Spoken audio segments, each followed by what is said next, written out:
जय हिंद, नमस्कार, जोहार साथियों। मैं बादल स्वागत करता हूं आपका अपने YouTube चैनल में। मित्रों, जेएसएससी ने आज जो शिकायतकर्ता थे, जिन्होंने जेएसएससी में शिकायत सुपुर्द किया था, उन सब से आज कहा है कि मैं लगातार इतनी बार से मैं आपसे सबूत मांग रहा हूं, आप सबूत नहीं दे रहे हैं। तो आज उन्होंने फिर से एक बार मियाद दी है कि आज 4 बजे शाम तक जो है सबूत लेके आपको आना है, जिसमें उन्होंने कहा है कि जिस प्रकार से पिछले दफे शिकायतकर्ता के द्वारा जो ये कहा गया था कि हमारा जो सीडी था हमने चेक नहीं करी थी, सीडी जो है ब्लैंक पाई गई थी। तो उसके बाद और भी जिन सबूतों के बारे में उन्होंने कहा, तो इस बार उन्होंने एक नया क्लॉज जोड़ दिया है। उन क्लॉज उसमें जोड़ा है कि ये सत्यापित करके, जी हाँ, एफिडेविट करके जाइएगा कि ये जो सबूत हम दे रहे हैं ये सबूत सच हैं, जिसका एफिडेविट शिकायतकर्ता को अपनी ओर से करना है। ध्यान दीजिएगा। तो आज उसकी आखिरी मियाद है। अब अगर देखिए, इसमें एक चीज तो बिल्कुल स्पष्ट नजर आ रही है कि जिस प्रकार से जेएसएससी हड़बड़ी दिखा रही है चीजों को लेकर, और जिस प्रकार उन्होंने आनंद फानंद में आंसर की जारी किया था, लेकिन उसके बाद जो आंदोलन के दिन उन्होंने जो आश्वासन दिया था कि जब तक हमारी जांच पूरी नहीं हो जाती तब तक जो है हम लोग रिजल्ट जारी नहीं करेंगे, जैसा कि जेएसएससी के द्वारा कहा गया था। आप लोग इस बात से विदित हैं। लेकिन फिलहाल जिस प्रकार से ये जो कहा जा रहा है कि अगर आप सबूत देने की ये इतनी समय दी गई है, और जो सबूत शिकायत करता है, जो सबूत दे रहे हैं, उनका कहना है कि नहीं, अगर हम सबूत देंगे तो इसकी क्या गारंटी है कि हमारे सबूत को डिलीट ना कर दिया जाए, टेम्पर ना कर दिया जाए। तो उनके मन में ऐसा चल रहा है, जिसकी वजह से उन चाहते हैं कि हम सबूत जो है हाईकोर्ट में दें। क्योंकि इधर जेएसएससी को भी जो है आवेदन दिया गया है, जेएसएससी के यहाँ भी आंदोलन किया गया, तो जेएसएससी भी चाहती है। अब जेएसएससी के पास बहुत सारे विकल्प इसमें खुलते हुए नजर आ रहे हैं। जैसे जेएसएससी अगर उनके पास सबूत नहीं दिया जाता है तो जेएसएससी कल को इसके क्लोजर रिपोर्ट बना के जो है राज्यपाल को सुपुर्द कर देगी कि हमने तो सबूत मांगा और सबूत हमको नहीं दिया गया।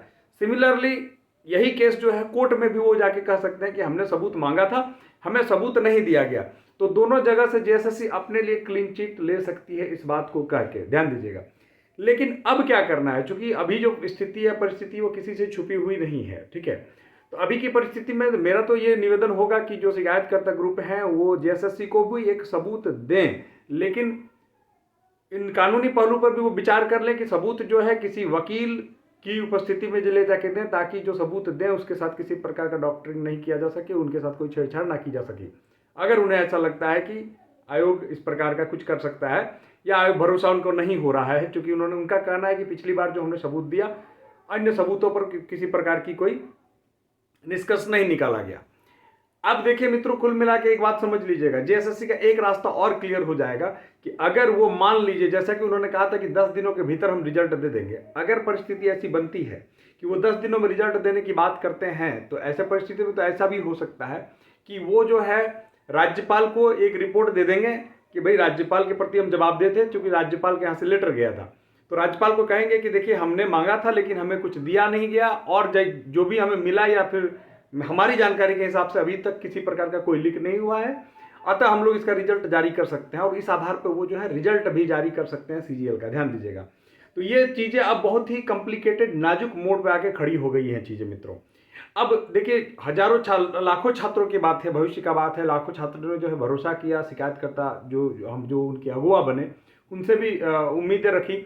उनकी उम्मीदों के खरा उतरते हुए छात्र मैदान पर भी पहुंचे। अब छात्र भी चिंतित नजर आ रहे हैं कि आगे काफ़ी छुट्टियां हैं, कोर्ट में क्या होगा। जैसे कि मैंने आपको बताया था कि निशिकांत जी हैं, नेहा जी हैं, अंकुर जी हैं, इन सब की जो टीम कोर्ट में जो गई थी, तो वो जो टीम कोर्ट में गई थी वो एग्जाम के पहले ही गई थी। वो भी उन्होंने अपने स्तर से जितने भी सबूत जुटा सके वो सबूत लेके गए, लेकिन फिलहाल उनकी भी कोई मदद नहीं कर रहा है। जी ध्यान दीजिएगा, एक स्पष्ट बात है कि सबूत के मामले में उनकी भी कोई मदद नहीं कर रहा है। हालांकि वो तो छात्रों की हित ऐसी है, वो छात्र हित में ही गए हैं।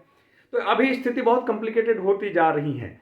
अब देखिए, इसमें से जो रास्ता निकल के आ रहा है, जो दिख रहा है कि ये इसका संभवतः एक रास्ता हो सकता है, वो रास्ता मित्रों ये दिख रहा है कि अब एक आंदोलन की नई रूपरेखा की जो चर्चा है, आज 1 बजे, जी हाँ, अभी आप वीडियो देख रहे हैं, इस वक्त 1 बजे दोपहर को बापू वाटिका में जो छात्र नेता है उनके द्वारा एक बैठक आहूत की गई। जैसा कि आप जानते हैं कि बापू वाटिका में ऑलरेडी 2 दिनों से, 2 तारीख से जो है, 2 अक्टूबर से गांधी जी के जन्म जयंती के अवसर पर लोग धरना प्रदर्शन कर, अनिश्चितकालीन धरना पे बैठे हैं। आज उसी स्थल पर जो है 1 बजे एक राजनीतिक चर्चा, और सॉरी माफ कीजिएगा, रणनीतिक चर्चा आंदोलन को लेके जिसकी रखी गई। संभवतः इसमें देवेंद्र महतो वगैरह, और आई होप मनोज यादव जी वगैरह वगैरह जो छात्र नेता हैं, जो लोग इसमें एक्टिव हैं, ऐसे छात्र नेता जो हैं एक बैठक करेंगे, छात्रों से राय शुमारी करेंगे और आगे की रूपरेखा तय करेंगे।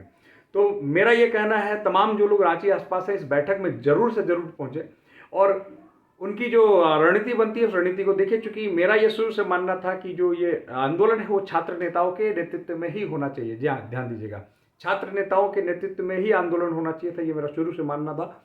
और अब जब छात्र नेता आगे आ रहे हैं तो हम सबको चाहिए कि उनका साथ दें, ताकि छात्र नेता जो है आंदोलन में उनको बल मिले।